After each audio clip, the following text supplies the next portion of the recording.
You know, this newsletter we got is really good. I mean, the amount of scrap stuff we got is kind of crazy.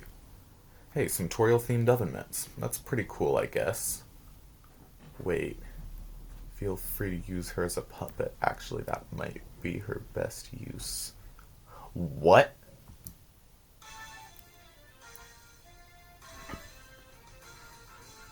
Hey, before we go any further, consider liking the video to boost the algorithm in my favor. Helps small channels out a ton. The fandom after Chapter 2 released was in what might be the best state it's ever been. New major secrets were being found daily, and there was excitement in the air. Then, just a few days after the release, the Weird Route was discovered. When information about it came out, people didn't believe it. It went against everything that Chapter 1 had established, and it read like a dark, yet well-written creepypasta. However, there were those who listened, and soon more and more people played it for themselves. Before long, the Weird Route was the talk of the town, and the theorists were at work. Among the many theories, there were a few predictions, one of which attempting to predict a Chapter 3 Weird Route. This section of the video will go over a brief summary of SwankyBox's Will Toriel Kill Undyne video. Keep in mind that this video is almost 3 years old as of the time of recording this, so there are a few outdated things in the video, like saying Rousey is evil, or saying that Chapters 3, 4, and 5 were released together. Anyways, the video starts with some analysis on the ending of Chapter 2, before taking a closer look at Toriel's role in the Dark World. SwankyBox states that Toriel's close bond with her children could push her to commit extreme acts to protect them, and because she has fire magic in Undertale, she could also have fire magic in Deltarune's Dark World. SwankyBox then goes up to bring out Undyne, stating that if she enters the Dark World, she could become excited by the possibilities and go a bit off the rails, and due to her being one of the most powerful characters in Undertale, she could be a formidable foe in Deltarune if we are forced to confront her. This is only one of the predictions in this video, so it is quite short and not the most thorough. With that being said, what do I think of it? Yeah, well, I think it's a good starting point for a theory, but it really only touches the surface of predicting the wider scope of Chapter 3. Also, a lot of points that SwankyBox makes are quite outdated, as there's a lot of room for improvement now that we have far more time to analyze information and gather more information from newsletters and other sources. First off, I don't like the part about Undyne going crazy in the Dark World, because it feels out of character for her, as while I could see her being roped into the villain's evil schemes, everyone who enters the Dark World seems to take things like gaining magical powers at face value. Also, one big detail that SwankyBox didn't bring up was the spell Fire Shock. Fire Shock was first mentioned by name in Chapter 2, during the scene where Noelle is placing dragon blazers with her father. In the Weird Route version of the scene, it is revealed that the spell Ice Shock is also a spell in Dragon Blazers.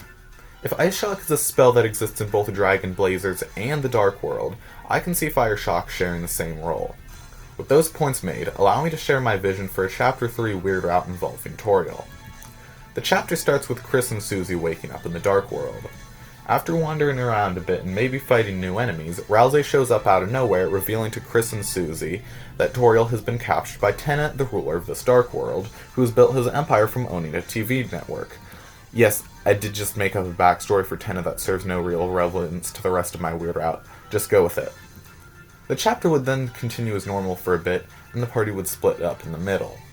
Right after, we get into a fight with one of Tenda's minions, who has been tasked with guarding Toriel. We defeat them and rescue Toriel, and she joins our party. Thus begins the branching path. There are many different ways that a Weird Route could work, and there isn't really any good way to predict it.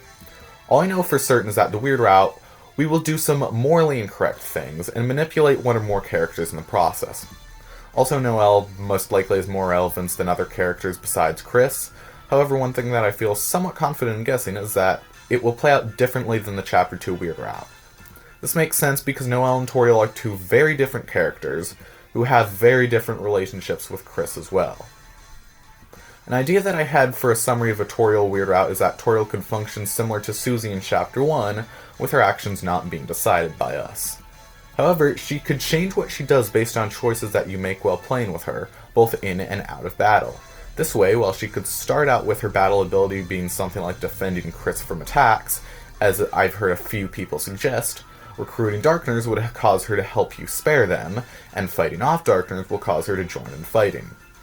However, if you select the right combination of options, some of which would be hidden, then her in-battle AI would begin to use Fire Shock, allowing you to kill enemies once again.